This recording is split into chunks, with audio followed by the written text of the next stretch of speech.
আজকে আমি সাবুদানার চাট বানাচ্ছি। তার মধ্যে উপকরণ আছে সাবুদানা ভিজিয়েছি, ওই 4-5 ঘন্টার মতো ভিজিয়ে নিলেই হয়ে যাবে। তাহলে তার মধ্যে সাবু লাগবে, লেবু লাগবে, আর কর্ন লাগবে, ধনিয়া পাতা আর পুদিনা পাতা আর কাঁচা লঙ্কা আর পেঁয়াজ লাগবে। আমি কাঁচা লঙ্কা কম দিয়েছি কেননা ঝালটা আমার বাচ্চা খাবে তো। আর লেবু লাগবে, লেবুর বদলে তোমরা তেঁতুল জলও দিতে পারো, তেঁতুল ভিজিয়ে রেখে সেই টকটাও দিতে পারো, ওটা আরও ভালো লাগে খেতে। আমার কাছে লেবু ছিল তাই আমি লেবুই দিয়ে দিলাম। তো ওই যতটা জল থাকবে সাবুর মধ্যে জলটা ঝরিয়ে নিতে হবে, ছেঁকে নিতে হবে, দিয়ে প্রসেস চালু করতে হবে। কড়াই দিয়ে দিলাম, কড়াই গরম হয়ে গেছে আমার। এবার কড়াইয়ের মধ্যে তেল দিয়ে দিলাম।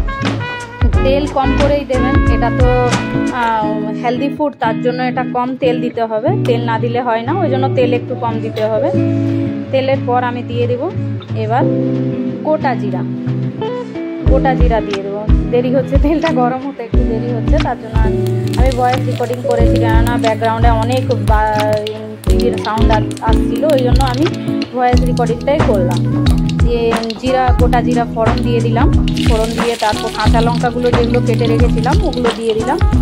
এবার কাঁচা লঙ্কা দেওয়ার পর এবার পেঁয়াজের পালা, পেঁয়াজটা দিয়ে দিলাম। পেঁয়াজটা দিয়ে এবার যতটা পেঁয়াজগুলো সব একটু একটা হাতে ক্যামেরা ধরেছি, একটা হাতে আমি সামানগুলো সব উপকরণগুলো দিচ্ছিলাম।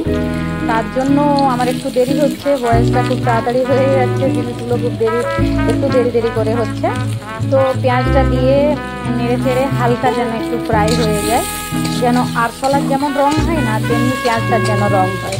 তো পেঁয়াজের ওই রকম রং হয়ে গেলে তো আমরা একটু অপেক্ষা করবো। পেঁয়াজের ওইরকম রং হয়ে গেলে তারপরের উপকরণগুলো দেওয়া হবে।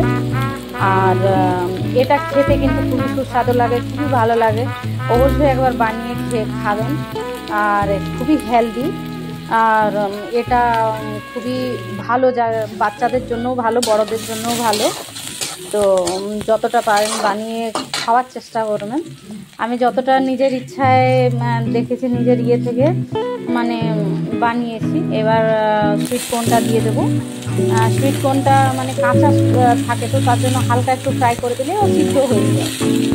সুইট কর্নটার অত বেশি থাকে না, ঝামেলা থাকে না। দিয়ে আমি মার্কেট থেকে এনে আমি ফ্রিজ করে রেখেছিলাম। সুইট কর্নটা দিয়ে হালকা নেড়ে দিয়ে দিলে ওটা সিদ্ধ হয়ে যায়, ফ্রাই হয়ে যায়। এবার সুইট কর্ন দেওয়ার পর তারপর উপকরণ আস্তে আস্তে সব কিছু দিতে থাকবো। তো এবার দেখতে থাকো তোমরা যে কী হচ্ছে। আর একটা হাতে ক্যামেরা ধরেছি বলে খুবই অসুবিধা হচ্ছে, তাই জন্য আমি অতটা ভালোভাবে করতে পারছি না। যে তোমাদেরও একটু অসুবিধা হচ্ছে। তার মধ্যে সাবু দিয়ে দিলাম। এবার যতগুলো সাবু ছিল সাবুগুলো ছেঁকে রেখেছিলাম, ছেঁকে জল শুকনো করে রেখেছিলাম, তো ওই সাবুটা দিয়ে দিলাম। আর কম তেল দিয়েছিলাম বলে কড়াইয়ে লেগে যাচ্ছে, আর সাবুটা একটু ছিটছিট ভাব না, ওই জন্য ওটা কড়াইয়ে লেগে যাচ্ছে। দিয়ে এরপর বাদ বাকি উপকরণগুলো দিতে হবে, যেমন আলু সিদ্ধ আলুটা দিয়ে দিলাম। সিদ্ধ আলু তোমাদের হিসাব মতো দিবে, চাইলে দিতেও পারো, নাও দিতে পারো। আর আলু দিতে আমার লেবুটা পড়ে গেছে, দিয়ে লেবু পড়ে গিয়ে আবার ওকে তুলে রাখতে হবে। এবার আলু দিয়ে হালকা একটু নেড়ে দিতে হবে। তারপর করে মানে মশলা টশলা দিয়ে সব কিছু দিয়ে, বেশি এটা কষ্টের নেই, বেশি কষ্টের কাজ নেই। হালকা এটাই আছে চাট মশলা, লঙ্কা গুঁড়ো আর ভাজা জিরে গুঁড়ো দিয়ে এটা দিতে হবে। গোটা কাঁচা জিরে গুঁড়োটা, এটা নুন নিজের হিসাব মতো দিয়ে দেবেন। আর কাঁচা জিরে গুঁড়োটা দিলে কি হয়, গন্ধ করে।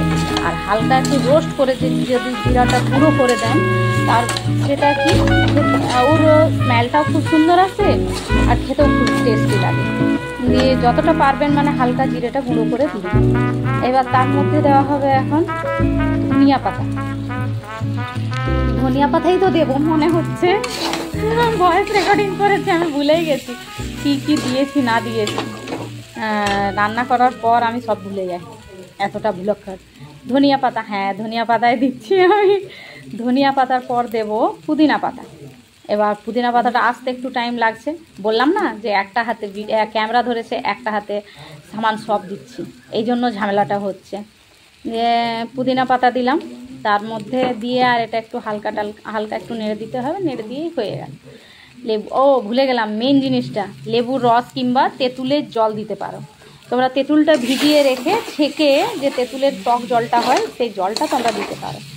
আর তেঁতুলের জল না হলে লেবু চলতে পারে। আমার কাছে লেবু ছিল তাই আমি দিলাম, তেঁতুলও আছে অবশ্য, কিন্তু তেঁতুলটা দিলাম না, লেবুটা ছিল, লেবুটাই দিয়ে দিলাম।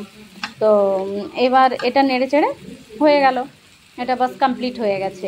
এটা খেতে, দেখতে এমনি লাগছে সাদা সাদা, কিন্তু খেতে ব্যাপক হয়েছে, এত সুন্দর হয়েছে না, খেয়ে করে দেখবেন বন্ধুরা।